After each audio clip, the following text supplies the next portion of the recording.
Namaste. Welcome back to my Advent calendar.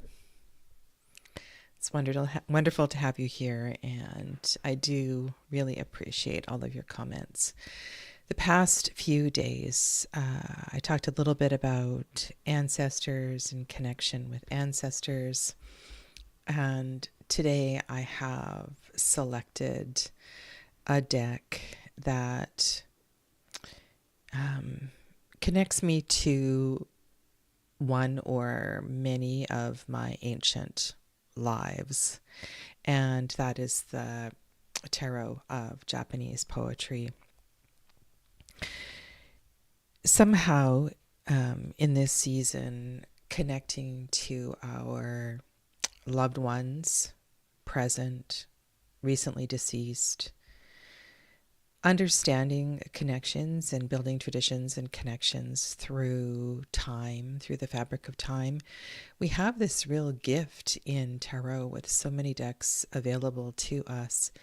And so I thought I would do a reading for a message from the ancestors that may come through your present awareness of lineage, but also maybe through a deeper connection. And good morning, good afternoon, and good evening to all of you. Welcome to Aria and Clevis and Kim, Witchy Wallflower. Welcome, Saskia. Hello, you're still up.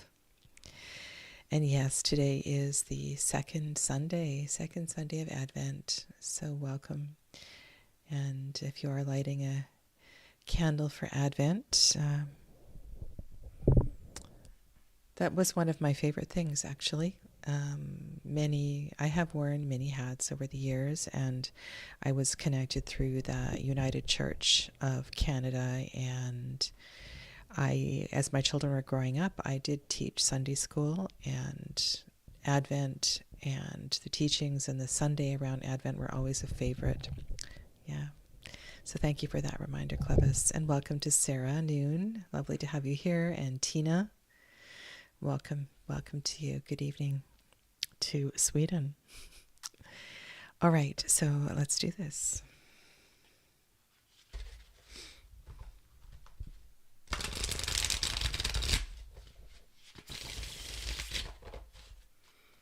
This is a large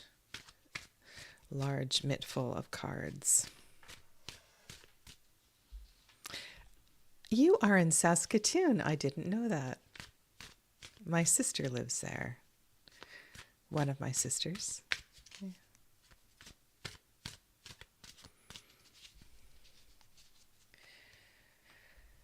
Okay.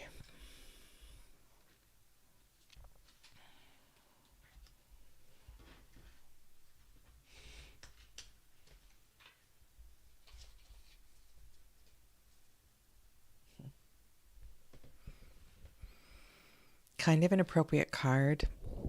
I know we're not at the solstice and right into the heart of Christmas yet. However, I think this is a brilliant card to be lurking at the bottom of the deck to remind us to be mindful of our choices and how we navigate our everything, from our words to our social life to our gift giving during this season.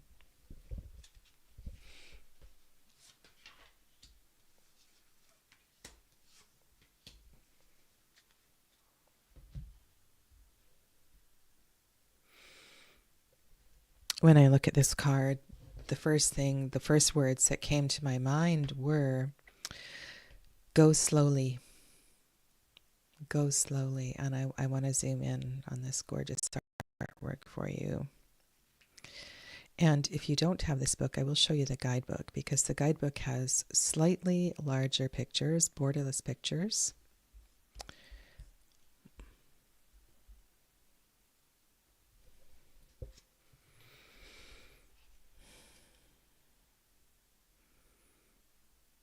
Early morning.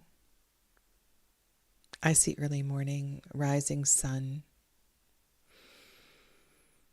It's already warm.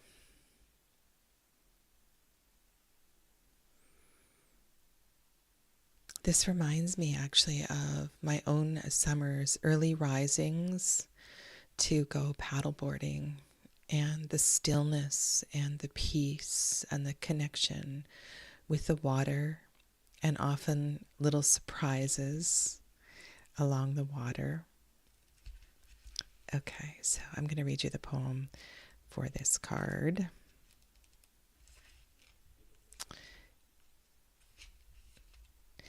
Eternal seagulls over the surface of the Shinano River, tirelessly marking the air, measuring their wings, the 1,000-legged expanse.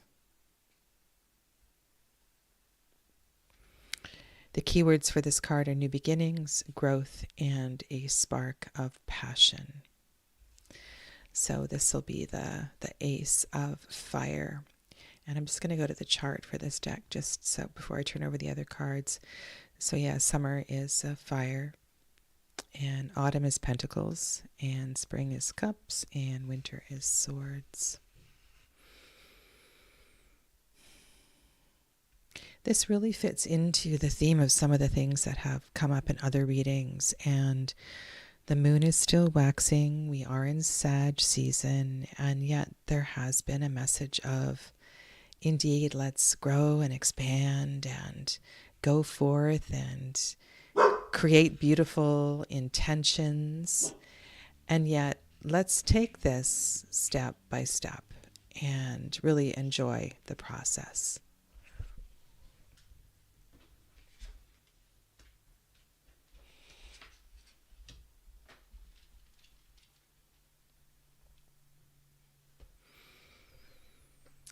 And then we have two queens.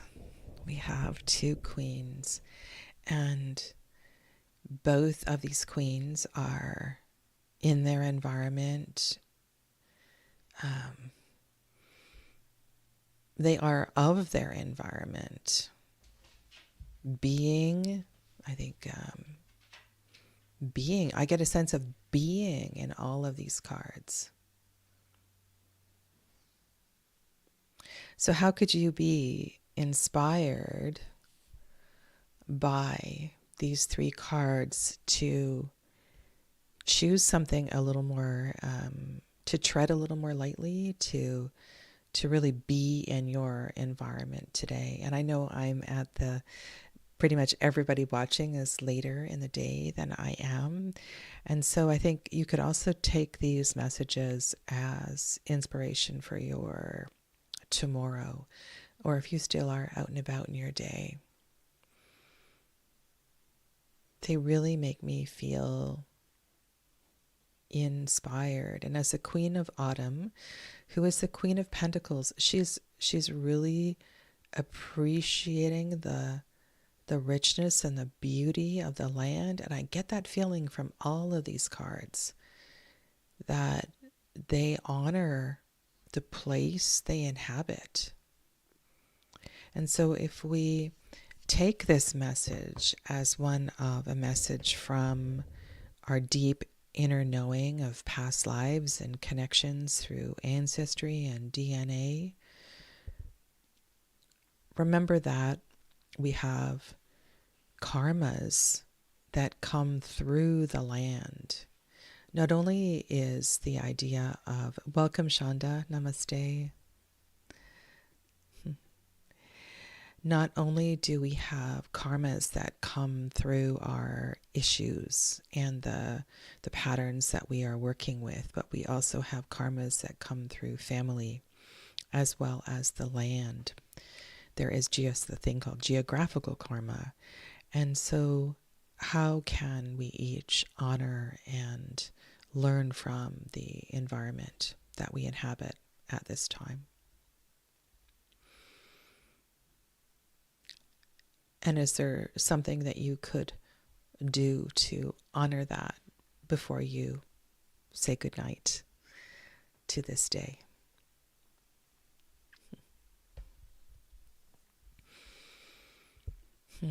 Beautiful.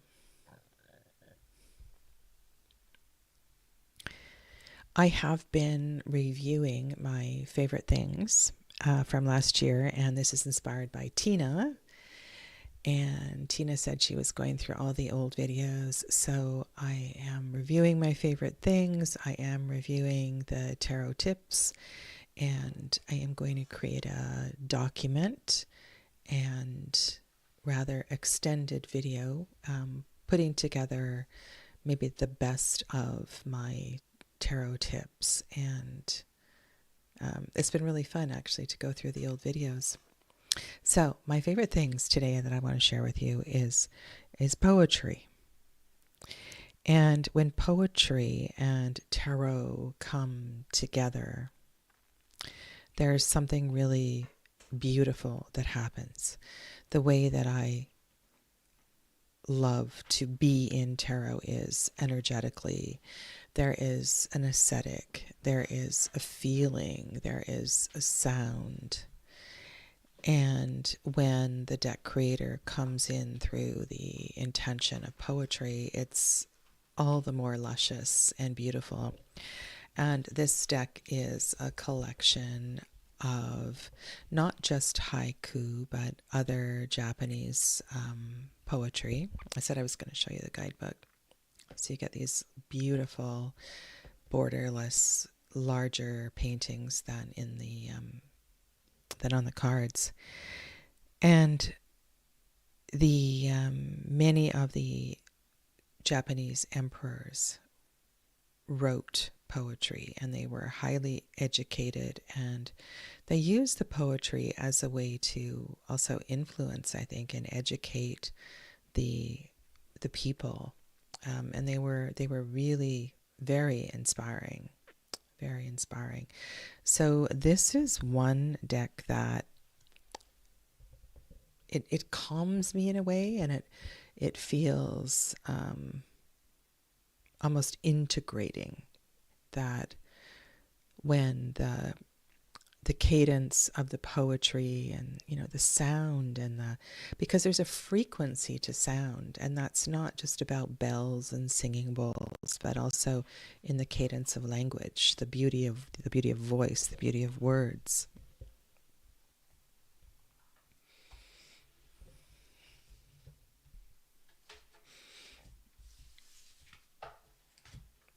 So there's the tarot of Japanese poetry, and then there is this gorgeous deck, which is the tarot of Margaret Peterson. And this beautiful deck, also the major arcana,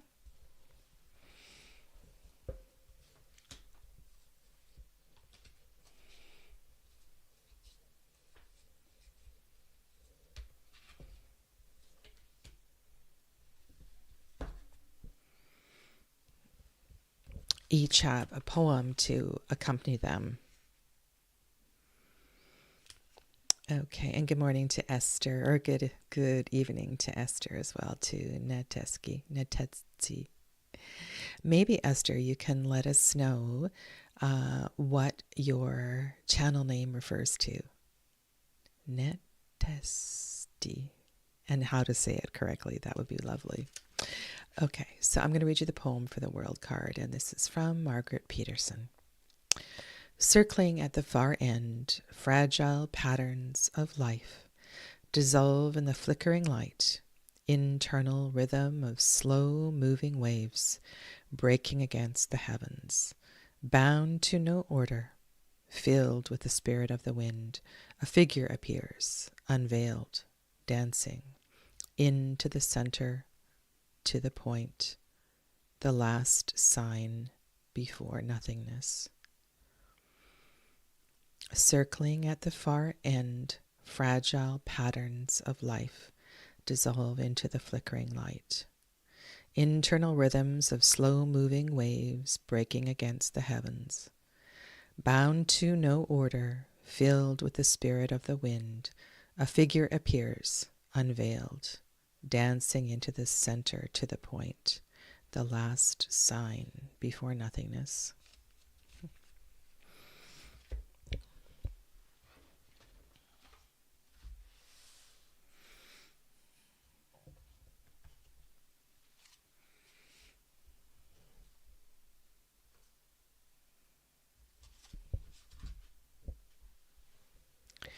The Voyager Tarot is an older collage deck that has really become dear to my heart.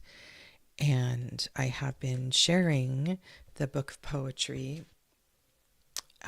that is not by the creator of the deck. The creator of the deck is James Wanless. But I think this is a testament to a guidebook in that when you can use, and this is one of my tarot tips from last year, when you can use a guidebook for other decks, and it has a power. It's not just deck specific. The Child of Worlds is called the Player. The Child of Worlds plays with life.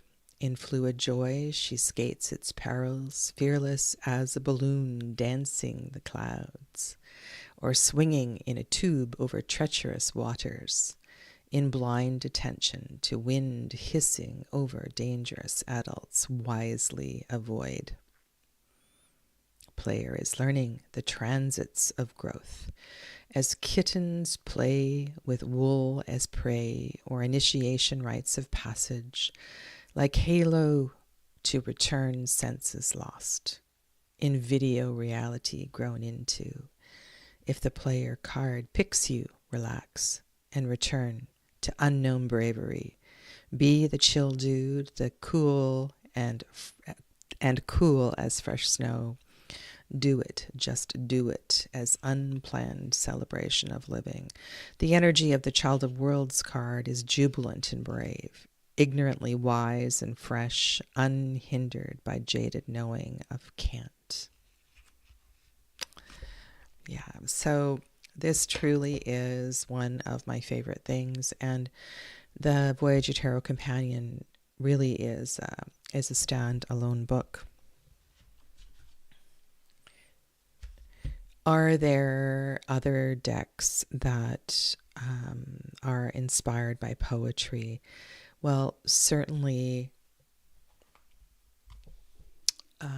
the Tarot of the She is one.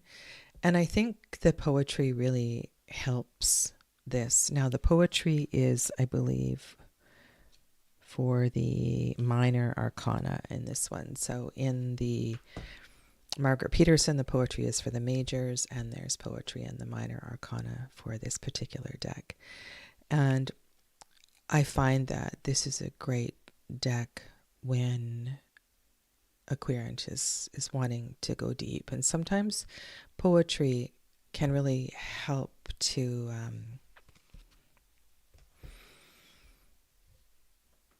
unmask. You know, because poetry is an art form, it's a feeling, and you could even compose your own poem for a card. And, you know, that's sort of unplanned, but that would be a great tarot tip. So, but that's not what I had planned for tarot tips today. And I want to share with you, last year I shared with you quite a few favorite things that were not tarot adjacent. And I love going to craft fairs this time of year. And this is one of my favorite soap creators. And every year, family members get a beautiful bar of soap from her in their stocking, as well as me. I mean, seriously, just look at these soaps. They're absolutely gorgeous, and they smell just heavenly. And this is one of my favorites, and I think it's the anise that smells so good. Yeah. So yeah. Okay. So I wanted to link because I had the soap out, and then I thought, yes, I've never talked about this as a tarot tip. And that has to do with cleaning your cards. And this might sound, I don't know. I don't know if this is just me. So sometimes, especially this time of year, when I have oils and hand lotions on my hand,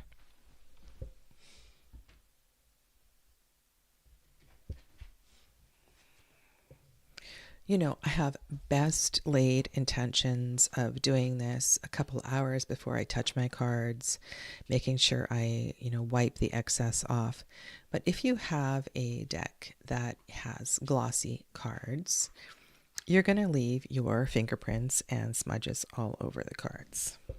And this is one deck that really bothers me, that I'm clean from time to time.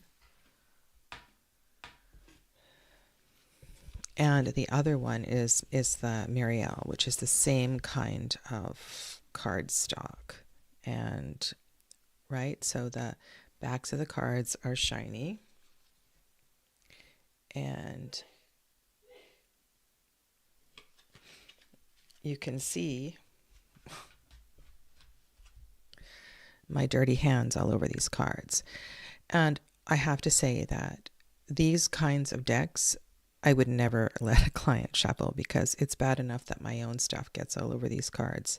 And it really is a reminder to me that if I don't see it on other cards, it's still there. And so once in a while, I will sit down and I will actually wipe down a whole set of cards. And really, it's a labor of love.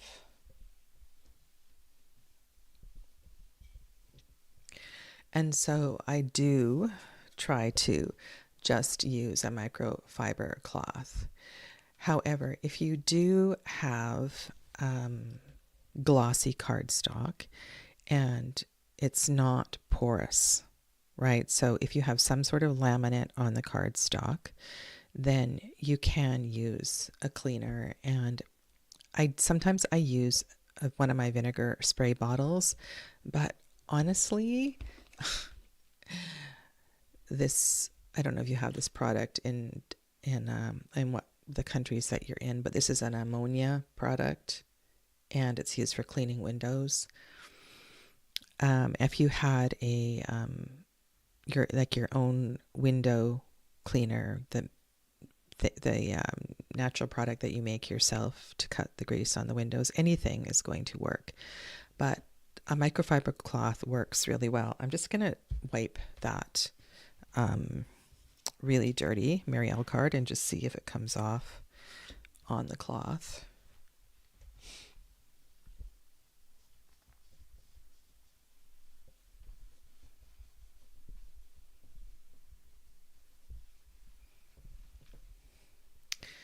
And really, that's pretty good.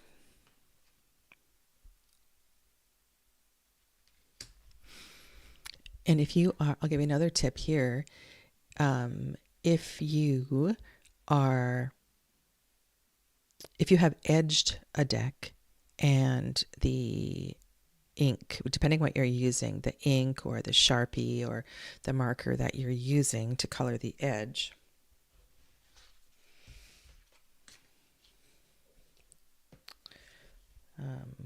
let's see. If you're not happy with the bleed, you can kind of see how the gold on these cards has gone over the corners. And of course, this was done years ago, so it's not going to work. But I've also used the Windex to touch up little smudges with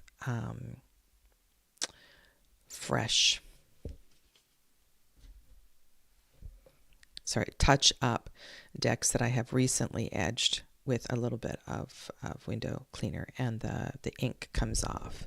And I actually did a whole video. I haven't done very many modification videos because it's not my area of expertise.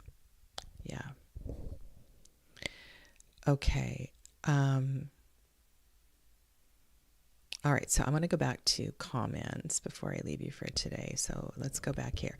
Net is short for internet in Hungarian, my mother tongue. Etsy, SD, phonetically in English, SD, is my name shortened in my language, SD. I've been using this since teenagehood on digital platforms. Netesty.